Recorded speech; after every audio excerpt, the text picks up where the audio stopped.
আশ্বিনে কুখৰে মোৰ অযোধ্যাৰে প্ৰিয় প্ৰজাগণ অভাব অনটন অথবা বহি শত্ৰুৰ আক্ৰমণে কৰে নাকি জৰ্জৰিত প্ৰজাগণৰ জীবন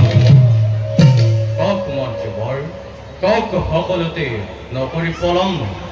হয় মহাৰাজ সকলোৰে মঙ্গলাজি অযোধ্যায় কিন্তু মহাৰাজ মন্ত্ৰীবৰ কিন্তু বুলি কৈ ৰৈ গ'ল কিয় আজি প্ৰায় বহুদিন ধৰি নিৰীক্ষণ কৰিছো আপোনাক বুনিমাৰ চন্দ্ৰহেন মুখনি আপোনাৰ দেখা পাওঁ বিষাদৰ কলীয়া ডাৱৰে মন্ত্ৰীবৰ ৰাজ কাৰ্যত নাই সেই পূৰ্বৰ সজীৱতা ইয়াৰ কাৰণ কি মহাৰাজ মন্ত্ৰীবৰ মহাৰাজ বুদ্ধিমত্তাৰ সাক্ষাৎ প্ৰতিমূৰ্তি আপুনি হোৱা নাই নে বোধগম্য আমাৰ এই উদাসীনতাৰ কাৰণ মন্ত্ৰীবৰ মহানিক্ষাকুকুলৰ ৰজা আমি সূৰ্য বংশী ইক্ষাকুকুলৰ ৰজা মহাৰজাসকলে অসীম পৰাক্ৰমেৰে শাসন কৰি অযোধ্যা ৰাজ্য ৰাখিছিল খ্যাতি এই ধৰাৰ পক্ষত কিন্তু মন্ত্ৰীবৰ জগত বন্দিত এই ইক্ষাকুকুলৰ শোণিতৰ ধাৰা স্তব্ধ হ'ব যেনে দশৰথৰ নামত আপুনিতো জানেই মন্ত্ৰীবৰ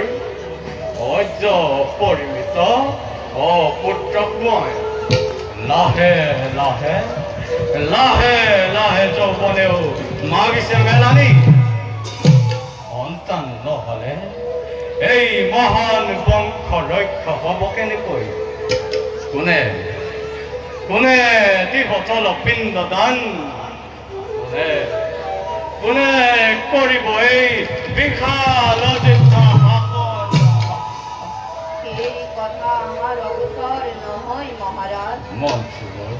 ভাগ্যৰ লিখনিটো অখণ্ড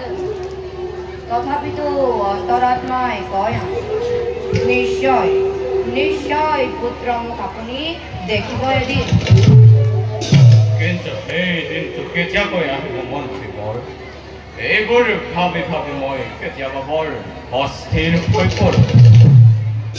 কিমান যে নিদ্ৰাবিহীন মই ৰজনী কৰিছো যাপন আপোনাক কেনেকৈ বুজাম মন্ত্ৰীবৰ বুজো মই আপোনাৰ অন্তৰৰ মৰ্মবেদনা বুজি পাওঁ সেই উদ্বেগৰ কাৰণ কিন্তু সদ্যহতে আপুনি সন্তানৰ চিন্তা কৰি পৰিহাৰ চিন্তা কৰক নিজ পুত্ৰ পত্ৰীক অযোধ্যাৰ শত শত প্ৰজাৰ কি হ'ল মোৰ অযোধ্যাৰ প্ৰিয় প্ৰজাগণৰ কিবা সংকেত তেওঁলোকক কৰিছে জৰুলা হয় মহাৰাজ পূজলা ভোলা শস্য শ্যামলা অযোধ্যা আজি মৰুভূমিলৈ পৰিণত হ'বলৈ বেছিদিন নাই মহাৰাজ মন্ত্ৰীবৰ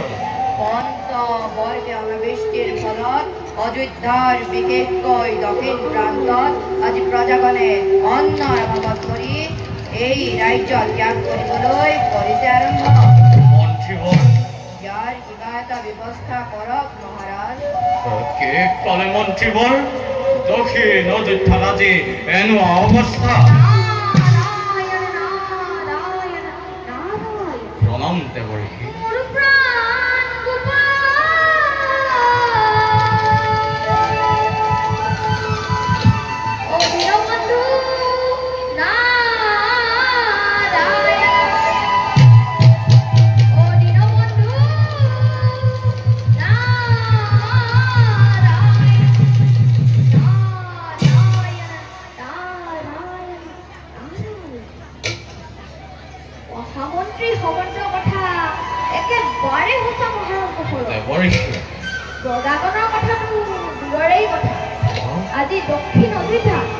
দক্ষিণ অযোধ্যাত শুনিবলৈ নোপোৱা পক্ষীৰ মাত সকলোৱে তোমাক ভিক্ষাৰ দি অযোধ্যা ত্যাগ কৰিছে চিৰদিনলৈ দেৱৰ্ষি ইয়াৰ কিবা এটা ব্যৱস্থা কৰক সত্যমন্ত্ৰী ৰাজা দশৰথ অন্যথা অযোধ্যা নামৰ স্থানৰে ৰাখিবলৈ তুমি দেৱৰ্ষি এক কলে দেৱৰ্ষি জন্মভূমি ত্যাগ কৰি অযোধ্যাবাসীয়ে ত্যাগ কৰি পশু পক্ষীগণে ধিক্কাৰ দিয়ে এই ৰাজা দশৰথ এয়া মই কি কাৰ্য কৰিছো মত্ত হৈ বিষয়াৰ ভোগ বাসনাত উত্তীৰ্ণ হৈ সন্তানৰ চিন্তা নিজ সন্তান সদৃশ প্ৰিয় প্ৰজাগণক মই কৰিছো অৱহেলা নাই নাই নিশ্চয় ইয়াৰ মই কৰিম প্ৰতিকাৰ হে দেৱৰ্ষি ত্ৰিকালজ্ঞ মাত্ৰ কিবা কৰি ব্যক্ত কৰক মোক কিবা হেতু অনাবৃষ্টি অযোধ্যা ৰাজ্য দেৱৰ্ষি ইন্দ্ৰ নদীত মেঘ গণে কিবা হেতু বৃষ্টিপাত কৰা নাই তাক আমি নুবুজিলো দেৱৰ্ষি শুনা মহাৰাজ দশৰথ কওক দেৱৰ্ষি দিয়ক প্ৰথমে পৰিভ্ৰমণ কৰি অযোধ্যাৰ দক্ষিণ প্ৰান্তত ৰাজ সাহায্য প্ৰদান কৰা তুমি ভোগাদুৰ্গতা তাৰ পাছত গমন কৰি অমৰাৱতীপুৰে সুদাগৰী দেৱেন্দ্ৰক তুমি ইয়াৰ কাৰণ তোমাৰ শক্তি শৰীৰত পৰাজিত কৰি দেৱেন্দ্ৰক সন্মুখনত বৃষ্টিপাত কৰাব তুমি অযোধ্যা ৰাজ্য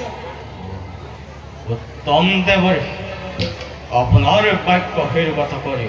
প্ৰথমে যাম মই ভোকাতুৰ প্ৰজাৰ মাজত প্ৰদান কৰি অন্ন বস্ত্ৰ ৰাজ ভঁৰালৰ পৰা প্ৰজাগণৰ মই ৰাখিম জীৱন তাৰ পাছতে চাম ভালদৰে কিদৰে বৃষ্টিপাত নকৰে দেৱেন্দ্ৰই অযোধ্যা ৰাজ্যত দুবাহু তাতে মোৰ অসীম ভকতি পৰাজয় কৰি দেৱেন্দ্ৰক বাধ্য কৰি মই বৃষ্টিপাতৰ হেতু সেই দেৱৰ্ষি কৃপা কৰি সোঁৱৰালে ৰাখক কৰ্তব্য নিজৰ অযোধ্যাৰ শত ৰজা প্ৰজা সবাৰে হয় আপোনাৰ চৰণত জনাইছো মোৰ সহস্ৰ প্ৰণিপাত ৰাজলক্ষ্মীয়ে পুনৰ বাস কৰক অযোধ্যা ৰাজ্য তেন্তে ৰাজন এতিয়া আমি বিদায়হে মাতিম এ হৰিণ